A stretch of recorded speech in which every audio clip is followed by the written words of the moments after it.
Hey there, welcome to Cryptic Chronicles. In this episode, we're going to talk about some of the most famous unsolved murders in California history. The first I've mentioned before, the Black Dahlia murder in Los Angeles in post-World War II 1947. Then we're going to get into the notorious Zodiac Killer, who terrorized the Bay Area in the late 60s, early 70s. Now, when talking about psychopaths, it's unavoidable the subject not get gruesome and pretty dark. So if you're squeamish or sensitive, here's your warning. Serial killers is a heavy subject, and I'm not going to sugarcoat stuff. Also, to those in the know, I'm not claiming to have any conclusions on these criminal cases. I'm just presenting the story or big picture as best I can. I know how dedicated you sleuths are, and I bow to your investigative skills. And though I usually try to cover all sides objectively with an open mind, no matter how weird or bizarre, I'm gonna stick to the more mainstream information regarding these topics. Shout out to listener Rick Holcomb who requested the topics for this episode. I'm your host, Tim Hacker, and thanks for listening to Cryptic Chronicles.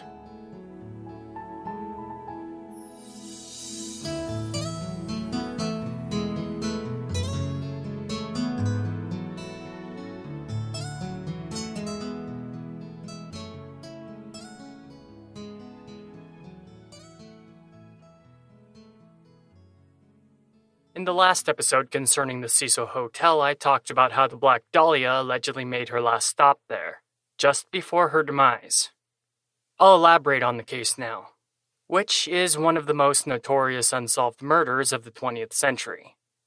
It's a cold case not only shrouded in mystery, but controversy too. Almost 70 years ago, a young aspiring actress came to LA by the name of Elizabeth Short. She was a small-town girl looking for fame and fortune in Hollywood. She would get the fame she wanted eventually, but not in a way she could have ever expected. The Black Dahlia has become a Hollywood legend in her own right. Her gruesome death became an overnight sensation across the U.S., and generated armchair investigators across the country to come up with a plethora of different unverified theories. The investigation by the Los Angeles Police Department came up with over 150 different suspects for the murder. The case was shoved to the forefront of the public eye due to the graphic and disturbing nature in which her corpse was found. It all started one cold January morning in 1947. Elizabeth Short was found close to the sidewalk in some grass, on a vacant plot in Leimert Park, California. She was surgically cut in half at the waist, the two halves left in a pose by the killer. Her arms were raised above her head, and her legs spread wide. She was completely naked, but washed clean.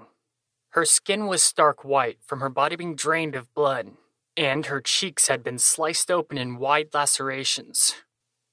The official cause of Short's death was cerebral hemorrhage from blunt trauma damage, but she had irritations around her wrist from being bound.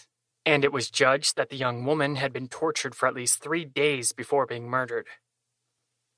The place of her captivity was not the spot they found the corpse, though.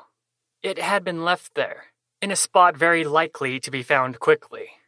Whoever had killed Elizabeth Short definitely wanted notoriety, and to shock the public. The killer would go on to taunt the police, sending them cryptic messages and evidence. A manner that would be later emulated by a more notorious murderer, the Zodiac Killer. Elizabeth Short was born on July 29, 1924 in Boston, Massachusetts. Her father was a failed businessman, and during the Depression faked his own suicide to abandon his wife and 5 children. So it's safe to say her early life was very chaotic, and lacking a sense of stability. But there really isn't too much known about her childhood otherwise. She only went to high school for a year before dropping out, and had respiratory problems that developed into asthma as she matured. But Elizabeth would grow into a beautiful young lady. She had a flawless pale complexion, stunning bright blue eyes, appealing bone structure, and a curvy body. She enjoyed dyeing her mousy brown hair raven black, a color she favored in her wardrobe too, and some claim to be the reason her nickname became the Black Dahlia. But many say she only got that nickname posthumously. There was a well-known crime noir movie called The Blue Dahlia at the time, so pop culture could have inspired it too. She would wear long black gloves, laced black flamboyant dresses, and fashionable high black boots. She moved around a lot and would become a waitress in Florida for a time in 1941. However, eventually the father that abandoned her and his family during the Depression sent a letter of apology to her mother. Reasonably, Elizabeth's mother wanted nothing to do with him, but the revelation her father was alive and faked his own suicide most likely was a profound moment in her life. In 1943, at the age of 18, Elizabeth Short moved to Vallejo, California to live with her father. Shortly after, they moved to Los Angeles together in Southern California. Sadly, her father was a garbage human being who kicked her out of his house after a disagreement and cut her off, basically abandoning her for a second time and leaving her to fend for herself on the streets. It's often said her whole motivation for coming to California was she dreamed of becoming an actress. But there's no documented acting gigs or credentials concerning her. On the streets of LA, she was constantly broke, and often had to stay in shady places with multiple women to save money. Despite this, she had a lavish nightlife. She was rarely hungry because she dated many men for free meals, a thing that could possibly have made her a target, because she flirted with and dated many men, but she wouldn't engage in sexual relationships. So after learning that there was no physical interest on her side, many men just moved on considering her a tease. But Elizabeth would just move on too, going on a date with a new man almost daily. Doing this for a roof over her head or food to eat was altogether a very dangerous lifestyle. Which is a shame, because if her father never kicked her out, and she had time to find steady, reliable work, it's likely she would have never have been in such dangerous conditions that would lead to her death. When she was 19, she was arrested for underage drinking at a bar. And this is where the legendary mugshot of hers, that would be the principal photo the police and press would use, was taken. Though Elizabeth Short claimed to be an aspiring actress, she more resembled a wanderer looking for a purpose, who was constantly down on her luck. Like many cultural intrigues, there's contradicting information and theories. Because while there are those claiming the Cecil Hotel was her last stop before her death, others say it was the Baltimore, another haunted hotel. And still others claim the Crown Grill Cocktail Lounge was the last place she was seen. But nevertheless, on the cold winter morning of July 1947, a local woman by the name of Betty Bersinger was walking with her daughter and thought she spotted an abandoned mannequin just off the sidewalk. It's no wonder, since Elizabeth's already pale skin had been completely drained of blood. But upon realizing it was a cut-in-half person, Bersinger covered her daughter's eyes and ran home to call the police. There were cuts on Elizabeth's thigh, as well as her breasts, with whole pieces of flesh sliced away from her heavily mutilated body. A crowd quickly surrounded her as the police photographed the macabre crime scene.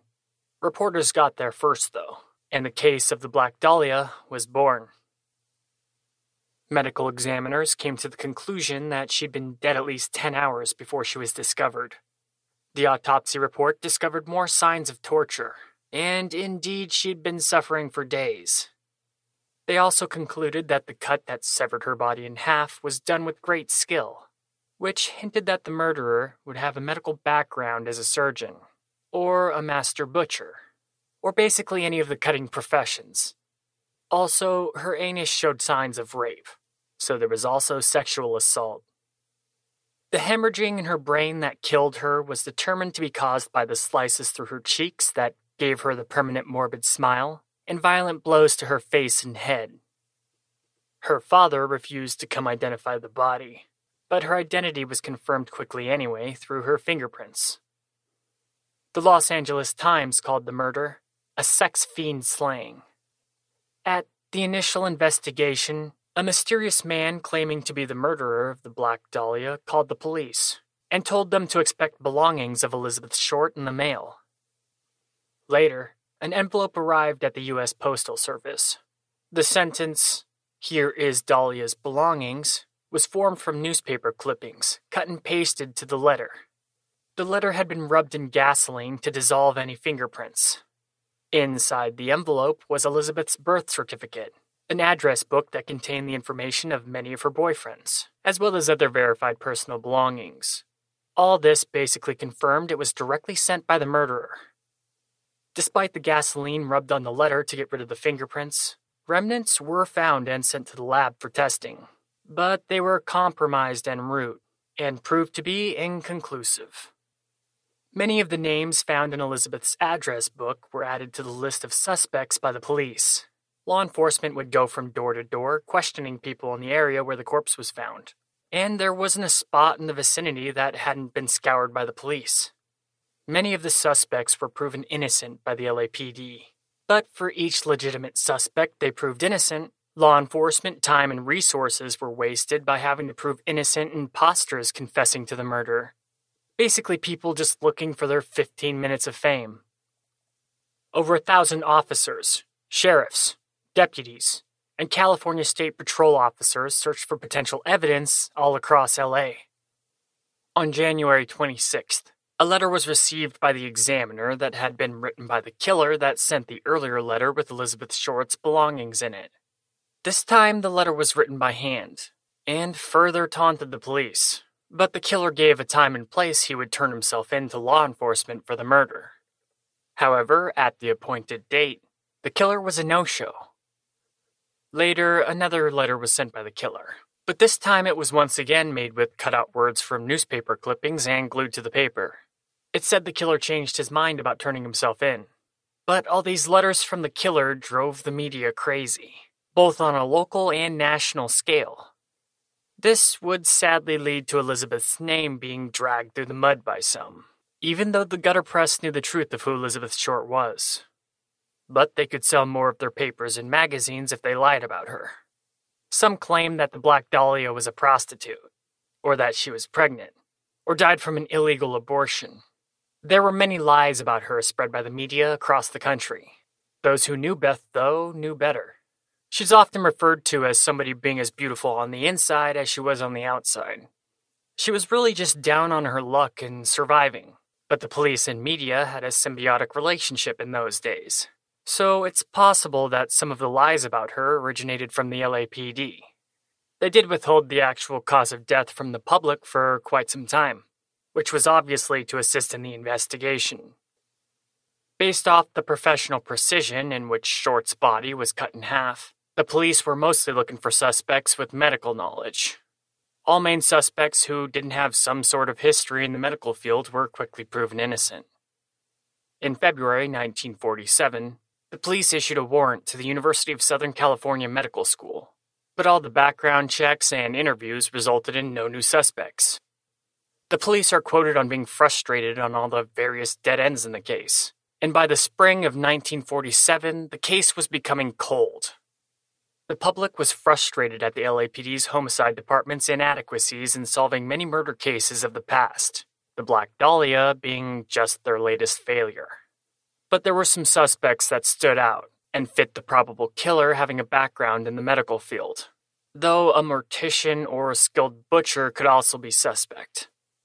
This included many doctors proven innocent one by one, but of the many suspects still at the top of the list till this day, George Hodel is the most likely. Dr. George Hodel gained the attention of the police in 1949, when Hodel was accused of sexual assault against his 14-year-old daughter.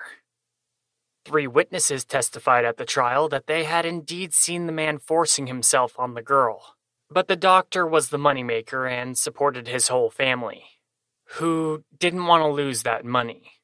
So they testified against the girl and said she made the whole thing up. It was enough to convince the court and have him acquitted.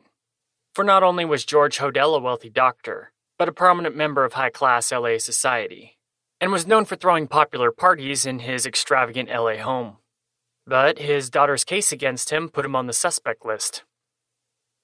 George Hodel was a genius, with an IQ of 186. He would often brag about it, saying it was a point higher than Einstein's. As a child, he was a prodigy in music, and easily excelled at medical school. He even became proficient at surgery, though later focused on other medical expertise. Dr. Hodel became the leading expert for LA's venereal disease clinic, running it as head doctor, and had many of LA's most famous and top brass people as his clients.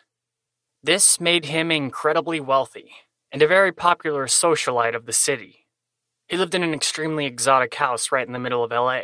Many people said it resembled an Aztec temple more than a home. Dr. Hodel's daughter even called it a fortress from the world. He was a hard partier and a dedicated bachelor, having 11 children with 5 different women. Artists and Hollywood stars came to the home often for extravagant parties, and Dr. George Hodel's son, Stephen Hodel, said when he was a kid, there was always a line of pretty women waiting to see his father. Hodel was known for having incredible charm and charisma, which are common traits of sociopaths. He and his son Stephen were close until the doctor died in 1999. By then, Stephen had been an LAPD homicide detective for some time, and excelled at murder investigations. He inherited many of Dr. Hodel's belongings, one of which opened up a can of worms concerning his deceased father. A small photo album of pictures taken many decades earlier contained a picture of a woman Stephen Hodel noticed looked similar to Elizabeth Short. Though experts have concluded it's only a 90-95% facial structure match of Elizabeth, so it's inconclusive if it's a real picture of her. Still, it inspired Stephen Hodel to uncover many skeletons hiding in his father's closet. In 1949, Tamar Hodel, one of the doctor's daughters, ran away from home. She opened up to the LAPD on what was going on behind the scenes in her father's bizarre LA residence. This is where the incest and sexual assault charges come into play that led to Dr. Hodel's arrest. Not only was he accused of forcing himself sexually on his own kid, but that he offered her sexually to many of his friends at an orgy. However, like I said earlier, he dodged these charges and walked free. During the investigation, police got a tip that Dr. Hodel knew Elizabeth Short before she was murdered. The LAPD became so fixed on Hodel as a suspect, they bugged his home with recording devices to spy on his private conversations. And there were recordings of him that, to some, prove Hodel to be the psychopathic killer. The eavesdropping devices recorded for 24 hours a day for 40 days, and some of the recordings are pretty damning. In one such recording, Dr. Hodel says, and I quote, "Supposing I did kill the Black Dahlia. They couldn't prove it now. They can't talk to my secretary anymore because she's dead." End quote. And to top that off, Dr. Hodel's secretary died in questionable circumstances, in a supposed drug overdose. Her demise was most likely the doctor taking care of loose ends. Most researchers agree that the recording is not the words of an innocent man. There were other questionable recordings of Hodel too, but none so damning. However, despite an immense amount of evidence against Dr. Hodel, not only concerning the Black Dahlia, but other nefarious activities too, the police all of a sudden stopped the investigation. The most probable reason for this is a cover-up. The LAPD was horribly corrupt in those days, to the point where the police were nearly as bad or worse than the criminals. Actually, the LAPD has a consistent history of corruption all the way to the present day. All the evidence that could have damned Dr. Hodel mysteriously vanished over time, to the point the recordings of him even somehow went missing, and now only exist as transcripts. No police force is that incompetent about evidence unless they're dirty. All evidence points towards a cover-up by the LAPD for Dr. Hodel. But in those days, prominent rich socialites paying off the police for crimes they committed was common. And it wasn't the first time the doctor got away with horrendous crimes. Now, I'm not saying Dr. Hodel 100% killed the Black Dahlia, though it would be a safe bet. But it is clear the doctor had a lot to hide, and his son's investigation after his death only further proves that point. Dr. Hodel's bizarre home had a secret room that his children growing up there were not allowed to enter. It definitely has a creepy serial killer vibe about it. After George Hodel's death, his son, Stephen Hodel, was convinced his father was a murderer after his investigation. Dr. Hodel excelled at surgery during medical school and was very capable of cutting Elizabeth Short's body in half. Also, he had the secret room and secluded home to pull off the murders easily. His son Stephen Hodel also looked at the handwritten notes the Black Dahlia killer sent to the police to taunt them, and found the handwriting easily similar to his father's. Comparing pictures of the handwriting side by side, it's clear that there's a very valid similarity, though experts do have mixed opinions on the handwriting match, so it's only probable that they were written by the same person. There's also files from witnesses that Dr. Hodel and Elizabeth Short knew each other. Since murders are usually carried out by someone the victim knew, this is a clear connection. In 2012, Stephen Hodel went to his childhood home with a police dog that caught the scent of human remains. Soil samples were taken from the Hodel house to be analyzed in the lab. The soil came back 100% positive for human remains. This doesn't connect to the Black Dahlia murder, but what it does suggest is Dr. George Hodel had killed before an unknown amount of times. The home is now private property, and Stephen Hodel was denied any further investigation of the soil around the home, as well as the home itself, and the LAPD refused to acknowledge or even think about further looking into Stephen Hodel's discoveries about his father, even though Stephen Hodel was a former homicide detective for the LAPD.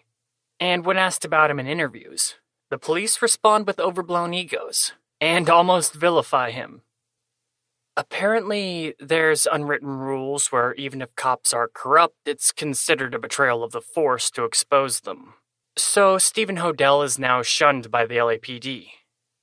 Even the LA District Attorney said, based off the results of Stephen Hodel's research, he has no second thoughts about filing 2 counts of murder against Dr. George Hodel. But he was only speaking for himself, not the DA. The LAPD is still determined to keep the case closed against Hodel, most likely to cover their own butts.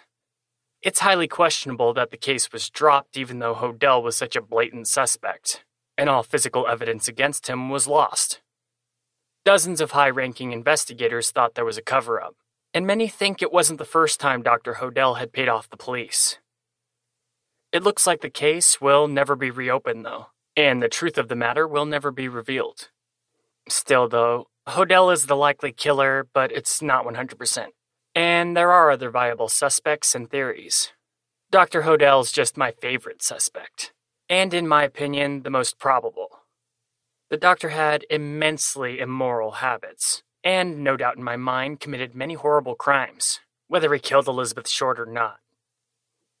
I said earlier that the Zodiac Killer emulated the Black Dahlia Killer by sending letters to taunt the police. Well, if you want to get super technical, then taunting the police with letters could go back to Jack the Ripper in the 1800s. But interesting enough, there was a similar murderer that taunted the police in the same way just before Elizabeth Short's gruesome demise. This serial killer was called the Lipstick Killer, and there are those who think there's a connection to the Black Dahlia murder. The first victim was killed in 1945, then another not soon after. But this time the killer wrote on the mirror in lipstick, and I quote, "For heaven's sake, catch me before I kill more. I cannot control myself." End quote. This is how the murderer got the name the Lipstick Killer from the media. In 1946, just a year prior to the Black Dahlia case, a 6-year-old girl named Suzanne Degnan was abducted in Chicago. She was strangled to death, then cut into pieces and hidden in sewer drains across the city. Law enforcement were finding pieces of her for weeks. The killer made a ransom note out of cut-out letters from newspapers and magazines that was extremely similar to the Black Dahlia killer's letters to the police. All the victims of the Lipstick Killer were women. They were all killed in different ways, and they were all washed clean in the bathtub just like Elizabeth Short. Even LAPD Captain Donahoe openly told people he thought there was a connection between the murders. The first suspect arrested was freed shortly afterward, and given $20,000 for false arrest charges and police brutality. The second always claimed he was tortured into a confession by the police and was just a patsy. Most in the know understood that the killer was most likely never caught. Elizabeth Short's body was found next to Degnan Boulevard. The little girl murdered by the Lipstick Killer's name was Suzanne Degnan. Serial killers often have little connections like this in their murders. So it's reasonable speculation that the lipstick killer and the Black Dahlia killer were in fact the same person. The corpses of the two were both drained of blood and dismembered, among many other similarities between cases. Though it is possible that the two cases are just connected through coincidence, or the Black Dahlia killer could have just been inspired by the lipstick killer. At this point, it's unlikely we'll ever know the truth, but there are many more crazy theories about the Black Dahlia. Some even claim she had underdeveloped genitals, and the reason she didn't have sex with her many boyfriends was because she literally was incapable of having sex. Conspiracy theories can be a slippery slope. The most interesting thing about those cases are the killer's letters to the police, and that they gave law enforcement clues and evidence. They were cocky about their infamy, and toyed with the police, taunting them to catch them. And they seemed to have a need to communicate with the public as well as get attention from the media. And they looked for fame in their gruesome deeds. Things that another killer of renown had too. The Zodiac Killer. We'll go into detail on the Zodiac right after this short break. Don't go anywhere.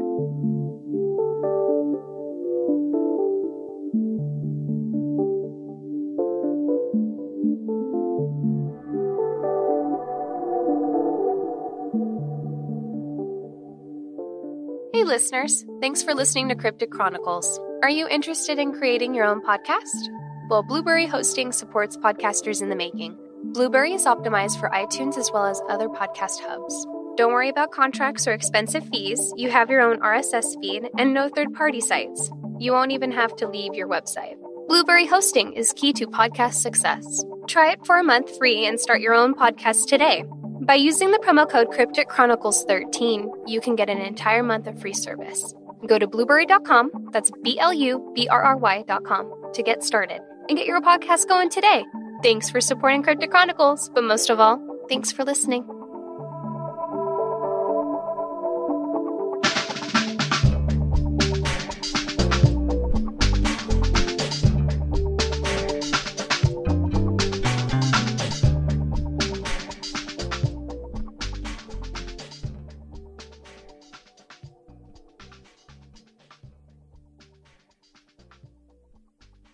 The Zodiac was a serial killer who pretty much operated in the Bay Area of California. So, as someone who's from the Bay Area, I find the case fascinating. Like the lipstick killer and the Black Dahlia killer, the Zodiac took a lot of enjoyment in taunting police, but he took it to a more extreme level. The Zodiac sent many letters to the press with bizarre demands, bragging about his murders, and sent clues and evidence for the police. Some of these letters were cryptogram puzzles with hidden messages, and of the 4 cryptograms sent by the serial killer, only one has been officially solved. He would tease his possible identity, and claim to have murdered 37 people.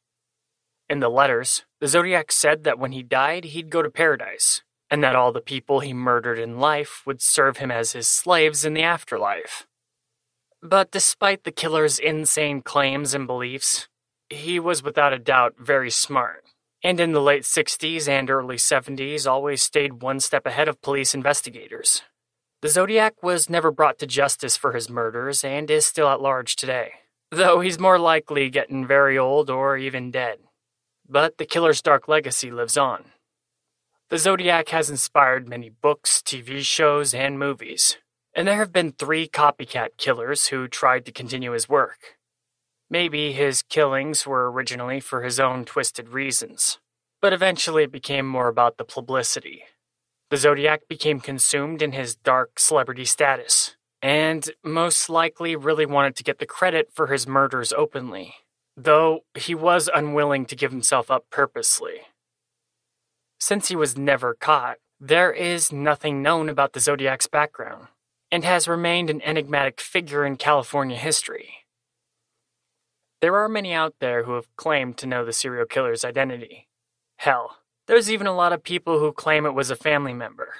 The truth, though, is that the killer's identity is still inconclusive, though there are a couple of pretty compelling suspects. It all started in 1968. Well, at least the first confirmed murders do. There is a connection to the murder of 2 high school kids in Santa Barbara in 1963 that do have Zodiac calling cards, but remain unconfirmed. And in 1966, the murder of Sherry Josephine in Riverside, California has also been connected to him. But the first official Zodiac account takes place in 1968 in Benicia, California, just 5 days before Christmas. High school students David Faraday and Betty Lou Jensen went on their first date to a lover's lane on a secluded road, and sadly were in the wrong place at the wrong time. It's not known for sure, but evidence indicates that the Zodiac most likely fired off warning shots to get the high schoolers out of the car. David was found next to the car with a bullet in his head, alive, but died shortly after. Betty seems to have attempted to run, and was found dead face first in the ground with her back riddled with bullets. The next killing happened the following year on July 4th. Oddly, the Zodiac attack happened in Vallejo, the same city the Black Dahlia first came to California to stay with her estranged father. Darlene Farron and Michael Magoo were driving and stopped their car in the parking lot of Rock Springs Park. Another car stopped close to them at midnight, then slowly left only to return again minutes later. The driver got out and approached their car, shining a bright light inside, blinding the two of them from seeing him. The Zodiac opened fire at point-blank range into the car with a 9mm handgun. Michael took bullet wounds to the leg, shoulder, and jaw, but Darlene would take many more rounds that would prove fatal. The Zodiac went to a payphone, called the Vallejo police, and told the operator he wanted to report a murder. He told the operator where to find the bodies of Michael and Darlene, and claimed responsibility for the previous 2 murders.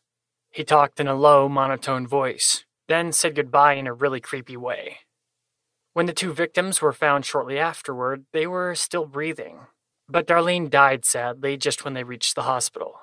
Michael, on the other hand, survived.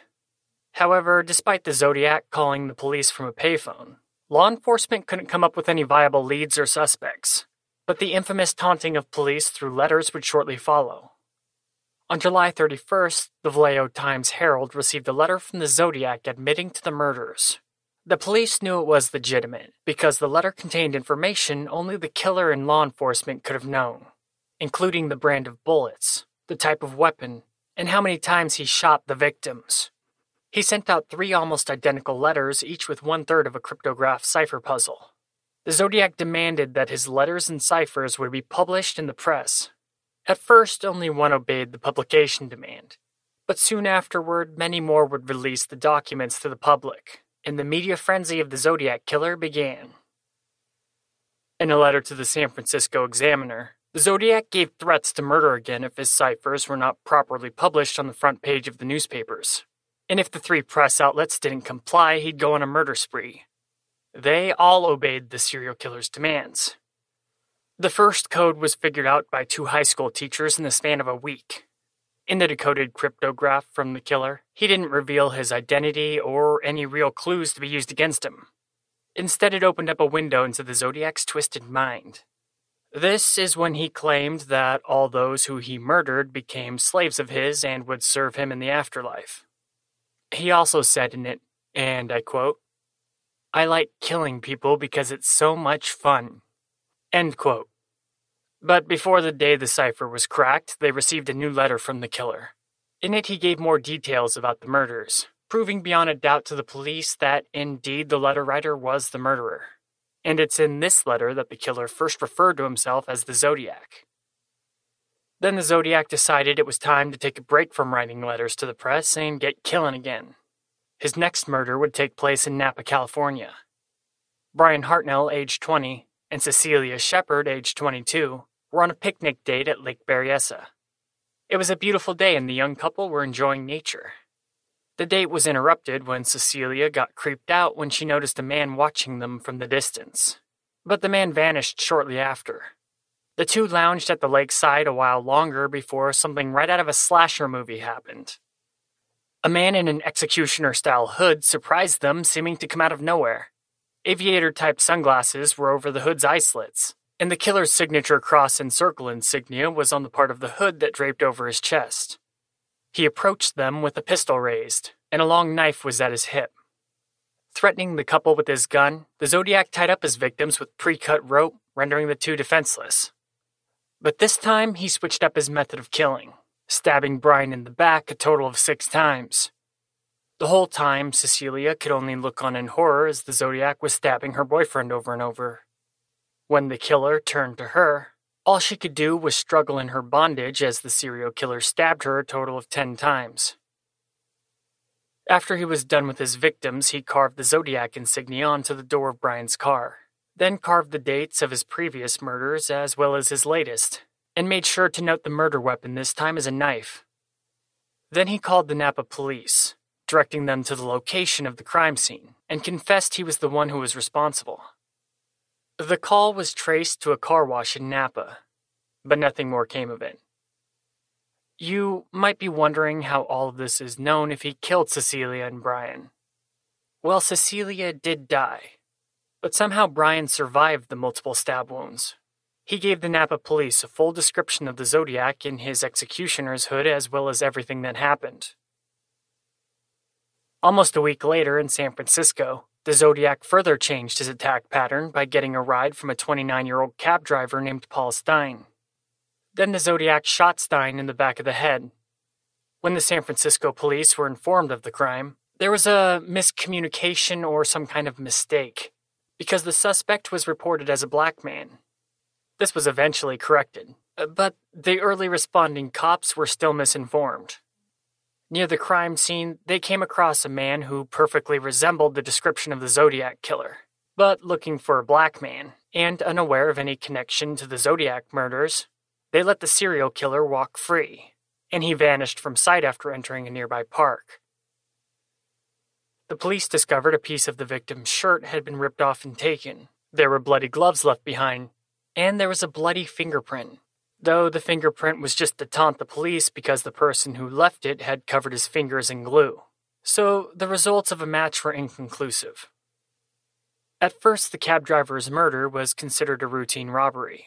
That is, until the San Francisco Chronicler received a letter from the Zodiac Killer. In the letter, he said he was responsible for the cab driver's murder.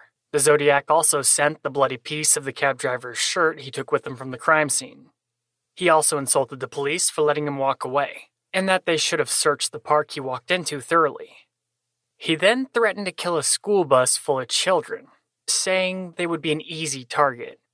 All he had to do was shoot out a tire and then shoot them one by one as they came out, which is a sick thing to say. Then, a month later, the Chronicle received another letter from the Zodiac. It had a bizarre, humorous greeting card and cryptic hints towards more undiscovered or unidentified victims. The Zodiac sent many letters to the press at this time. Drawings of homemade bomb schematics greatly worried police, and in a letter to a famous attorney, the killer said, and I quote, "Please help me. I cannot remain in control for much longer." End quote. Later that year in March, Kathleen Jones got in her car with her baby daughter. Kathleen was also 7 months pregnant at the time. She was going to go visit her sick mom in Petaluma, California. But the Zodiac had other plans for her. Close to Modesto on Highway 132, a car pulled up beside hers and signaled for her to pull over to the side of the road. She did so. The strange man told her the back wheel on her car was loose, but promised he could fix it, though he just loosened the lug nuts. And when Kathleen tried to drive away, her wheel fell off, stranding her and her baby.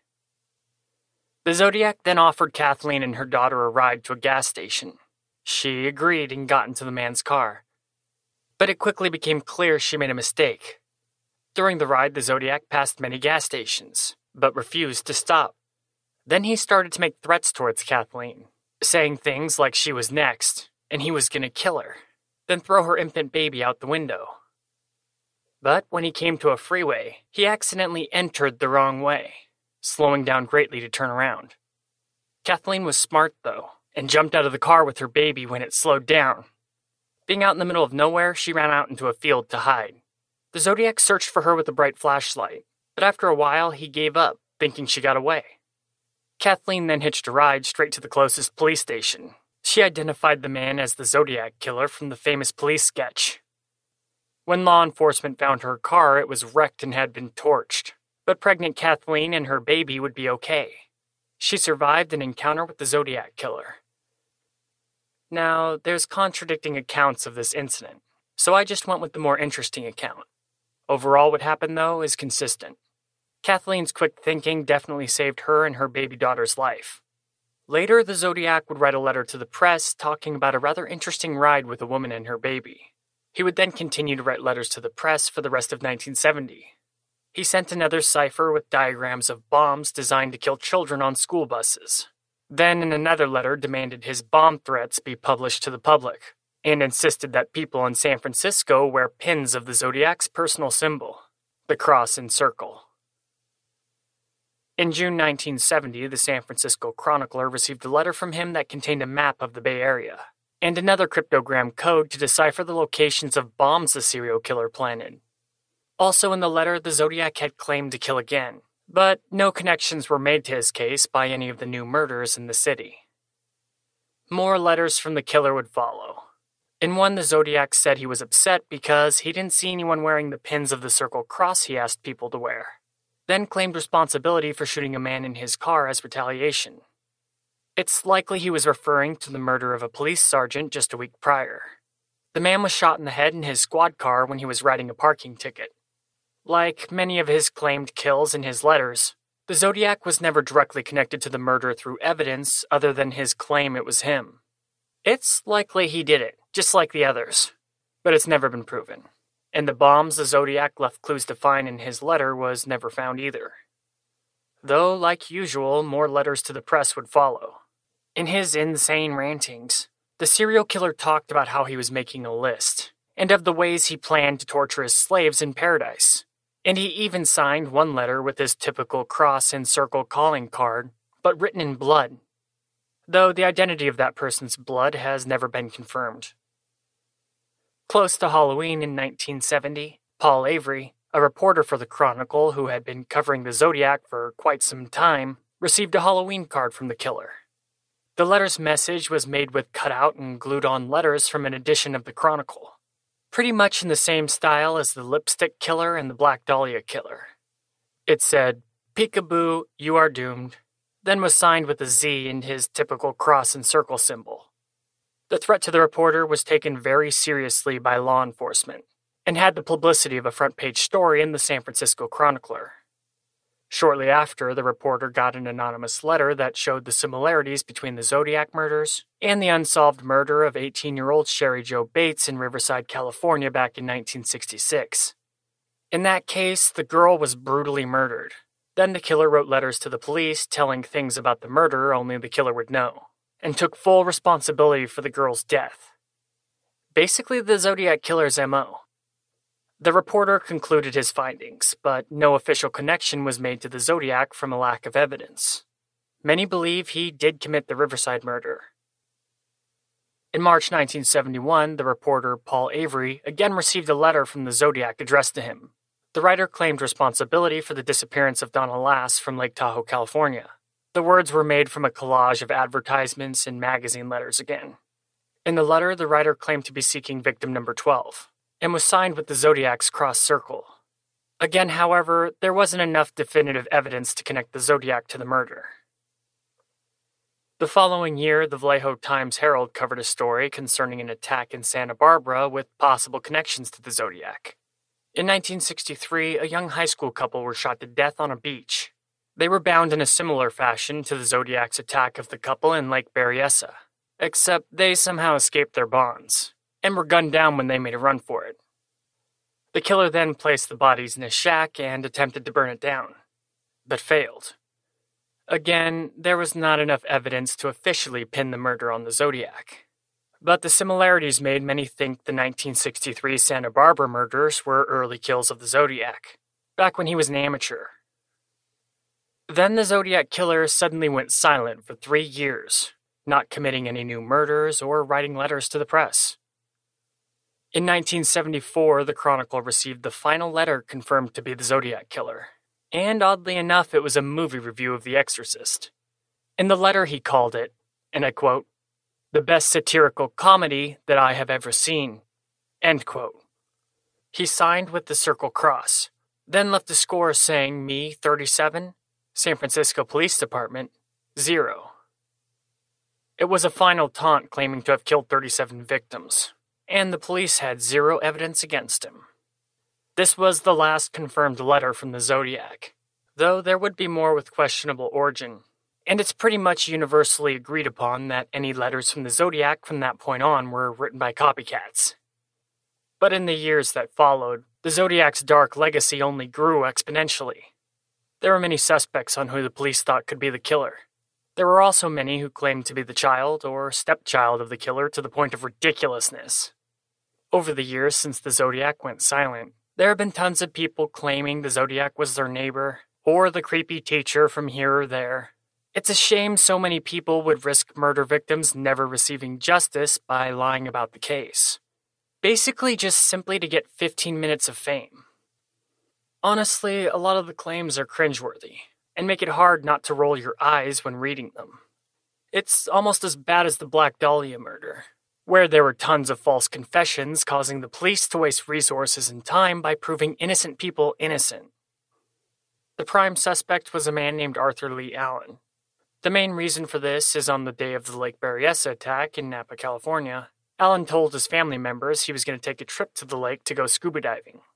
That night he returned home with blood on him, and in the front seat of his car was a knife covered in blood. Someone who saw this phoned the police to give them an anonymous tip. Allen admitted that he told his family he was going to Berryessa, but said that he changed his mind. About the blood and knife, Allen claimed he killed a chicken for dinner and just hadn't cleaned the blade off yet. Then a friend told police that Allen had referred to himself as the Zodiac long before the name was released to the public.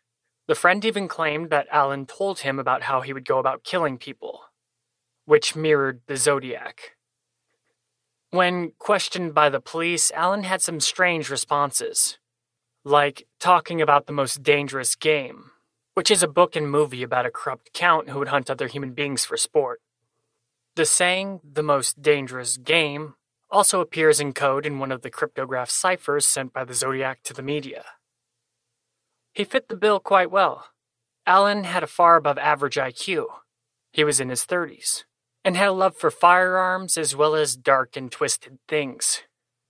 It was all more than enough for a search warrant, and when investigators looked through his home, there was even more evidence giving credibility to him being the Zodiac. There were mutilated animals in his freezer, knives with dried blood on them, as well as a lot of other weird stuff I won't get into. However, they could find no evidence that directly linked Allen to any of the Zodiac murders. Also, the remnant of the killer's fingerprint left at the cab driver's murder in San Francisco didn't even closely match Allen's.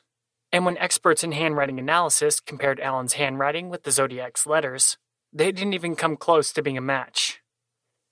A DNA comparison with modern tech in 2002 compared Allen's DNA with DNA found on a stamp from one of the Zodiac's letters, but it didn't match too.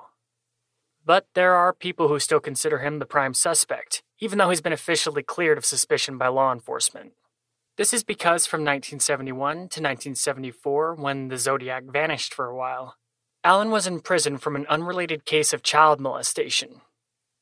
Also, one of the survivors of the Zodiac attacks, Michael Magoo, pointed to Allen when given pictures of suspects by the police. Officially, though, Arthur Lee Allen was a sick individual that no doubt committed crimes no one found out about. But he was not the Zodiac Killer. Allen died from heart disease in 1992. The next main suspect is Jack Torrance. Now, this is one of those many pointing fingers at a family member for 15 minutes of fame situations. But this one actually has some objective evidence to back it up. The stepson of Jack Torrance, a man by the name of Dennis Kaufman, had many incriminating pieces of evidence that he presented before law enforcement. Jack looks extremely similar to the police sketch of the Zodiac Killer. When Dennis was growing up, Jack gave him a gun and told him not to come back until he killed something.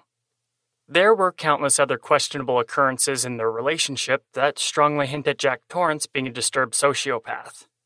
Kaufman handed over undeveloped film belonging to his stepfather, which contained images of mutilated people. He handed over a bloody knife, the blood so old it had become crusty on the blade. There was also a recorded phone conversation where Jack Torrance subtly hints at himself being the Zodiac. But the greatest piece of evidence turned over was an executioner's hood with the Zodiac circle and cross symbol at the chest, almost exactly the same as described by the survivor of the Lake Berryessa attack in Napa, California. Kaufman received a lot of publicity from his claims that his stepfather was the Zodiac Killer. But law enforcement and the FBI have concluded that the case against Jack Torrance is nonsense. The police allegedly have the Zodiac's DNA. All tests by the FBI are inconclusive. The images have been proposed as fake, and the executioner hood is much more crude than its description from the survivor of the attack. Much of the evidence is possible forgery. So, though still intriguing, it's highly likely Jack Torrance is not the Zodiac. He died back in 2006. The next major suspect is Earl Van Best Jr. In 2014, a man named Gary Stewart was another person who claimed their father was the Zodiac. He wrote a book called The Most Dangerous Animal of All, and also received a bunch of attention from the media. Earl Van Best Jr. also immensely resembled the police sketch of the Zodiac, and lived in the area during the time of the murders. He had an interest in cryptograph cipher puzzles, was associated with a Satanist, as well as a member of the Manson family cult, who's famous for their grisly Hollywood murders. Earl Van Best Jr.'s name was also found in one of the cipher puzzles. The reporter Paul Avery, who was threatened by the Zodiac, had written articles on Earl Van Best Jr. for committing statutory rape, so there was definitely a grudge motive against the reporter. And the handwriting on his marriage certificate was confirmed by handwriting experts to be a match for the Zodiac. There was other evidence presented in the book, but I'll stop there. Because no sooner did Stewart's book come out than its claims were proven wrong by experts. In fact, almost all of Stewart's evidence was dismissed. Masters of cryptographic deciphering concluded that the way he deciphered the cryptographic codes were inept and highly questionable. Also, the fingerprints were wrong, and the handwriting supposedly confirmed to match the Zodiac's on the marriage license wasn't even written by Earl Van Best Jr. It was written by the minister who married them. And though he greatly resembled the police sketch of the Zodiac, what most people don't realize is the look of a crew cut with horn-rimmed glasses was common in those days, and really doesn't amount to too much as evidence for the Zodiac Killer case. The man died in 1984, so we'll never know his thoughts on his son claiming him to be a serial killer. Donald Lee Buhawk is the next prime suspect. According to Brian Hartnell, who survived the stab wounds during the Lake Berryessa attack, the Zodiac allegedly told him he escaped from a prison in Montana, a handful of states away. A circumstantial case formed around Donald Buhawk because he was released from prison in Montana the year the killings began. Fellow inmates of his claimed he talked about killing people to turn them into slaves to serve him in the afterlife, just like the Zodiac told the press. He'd also been dismissed from the army due to mental health issues, and all around could have easily stepped into the shoes of the Zodiac. But this case, too, runs into a wall. His fingerprint was wrong, and a Berryessa park ranger said Brian Hartnell originally said the killer told him the prison was in Colorado, not Montana. So the story had been altered if this is correct. Probably not on purpose by the victim, though. Also, Donald Buhawk had only been released 3 days before the first murders in 1968. Researchers have concluded him traveling across 3 states in the span of 3 days highly unlikely. Buhawk was also in prison when the Zodiac's early, unconfirmed kills happened. Donald Lee Buhawk died in 1993. The next suspect is Ross Sullivan. Now, the Riverside murder of Sherry Bates in 1966 is often thought of as an early kill of the Zodiac. Well, Ross Sullivan worked where near Bates' body had been found, and he creeped out coworkers, vanishing for days right after the murder, which was very suspicious. He also had the crew cut with rimmed glasses resembling the police sketch of the Zodiac. Around 1967, Sullivan moved to the Bay Area. Perfect timing for the first confirmed Zodiac murders, so there was a lot that led to him being suspected. Sullivan had even been hospitalized for bipolar disorder and schizophrenia many times. He also wore military boots like the ones that left footprints at the Berryessa attack. But Sullivan too was dismissed because of a lack of evidence. There's also a lot of other suspects. like Lawrence Kane, Richard Marshall, Louis Myers, Richard Kagowski, and many more. The thing they all have in common is that they all have evidence that leads to them not being the Zodiac Killer. But who knows? I'm not claiming to have any conclusions. The Zodiac wasn't worried about future science leading to his conviction. He was worried about fingerprints and other things of the day that could lead to his arrest, but DNA was not on his mind. The Zodiac licked the stamps of his letters, so law enforcement has proved suspects innocent with new technology. And the good thing about the future of this case is that it is still possible to discover the true identity of the Zodiac. New doors open as technology advances. The twisted legacy of the Zodiac also inspired other psychopaths to emulate his work. There have been up to 3 copycats, and only 2 of them were caught. Herberto Seda is one of them. His nickname was the New York Zodiac Killer. He shot 10 people, but only 3 actually died from his attacks. He targeted his victims based off their zodiac signs. Herberto Seda was only caught after attempting to kill his own sister. She survived, and the copycat killer is currently in prison. The next murderer that emulated the Zodiac was Saito Sakakibara in Japan. He killed 2 children, a boy and a girl. When he was caught, he was only 14. Saito claimed to have assaulted 3 other girls, but there was never any connection found through evidence. One of the most interesting things about the Zodiac Killer case is the conspiracies surrounding it. Police cover-ups and real conspiracies have happened objectively throughout humankind's history, after all. One such conspiracy is that the Zodiac Killer was connected to the Manson family. There's also the crazy theory that the Republican presidential candidate Ted Cruz is the notorious Zodiac Killer. One thing that helped this theory along is that when accused of being the serial killer, Ted Cruz has never denied it. Which is hilarious, because Ted Cruz was born in Canada and hadn't even been born yet when the Zodiac started his killings. And funny enough, Ted Cruz has cracked jokes about it on Twitter, which only egged on conspiracy theorists who insist he's the murderer.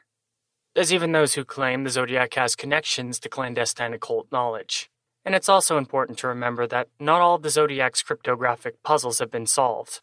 The first one may have been cracked in a week by 2 high school teachers, but the others remain enigmatic. In 2011, Corey Starlipper solved one of the decades-old ciphers, which go into detail of the Zodiac talking about how he can't control himself, and to help him.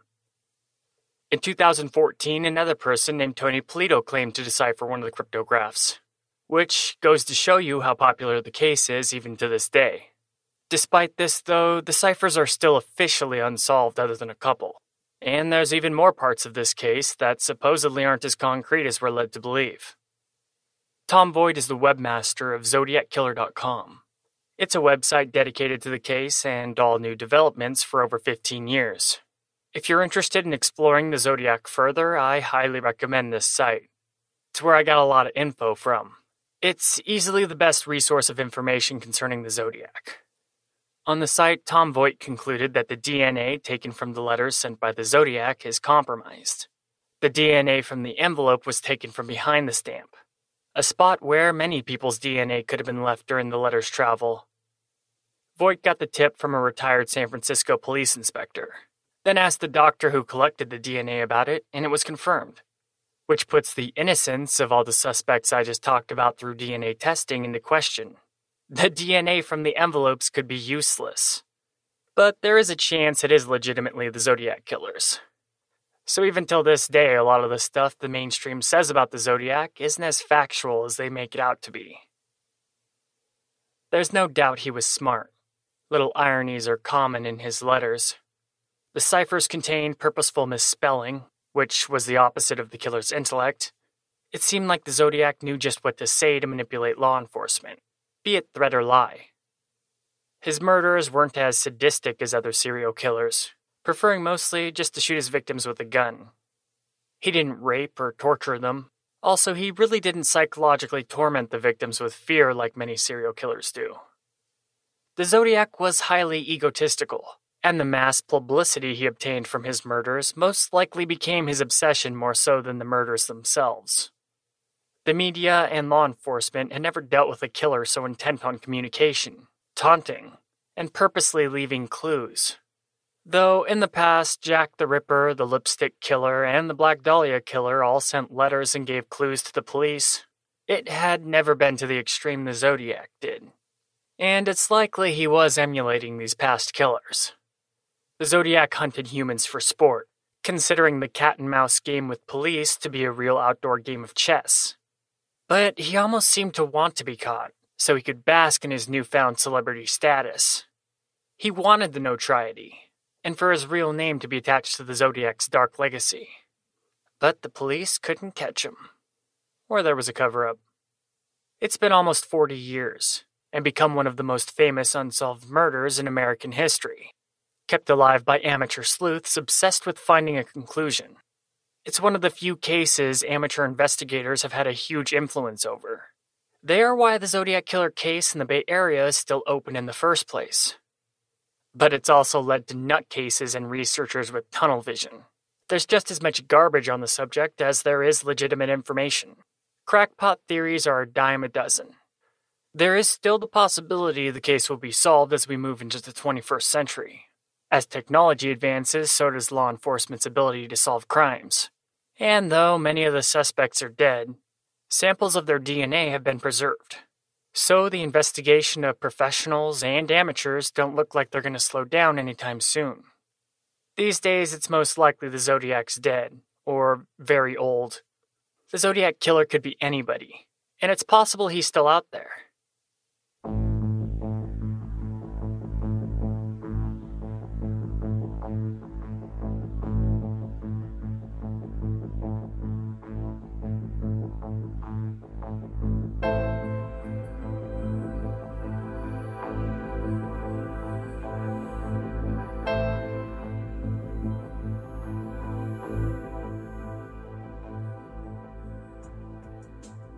That's it for today's episode. If you liked it, please give us a good review on iTunes. Your support will help grow the show. Though there will always be free episodes, the cost to make them is substantial. Your help will keep the show running smoothly and consistently. Please visit crypticchroniclespodcast.com for full content. Check out the Chronicler's Vault to unlock all episodes of the show. Or email us to tell us your ideas, what you think on today's topics, or anything really. We'd love to hear from you. I'm your host, Tim Hacker, and thanks for listening to Cryptic Chronicles.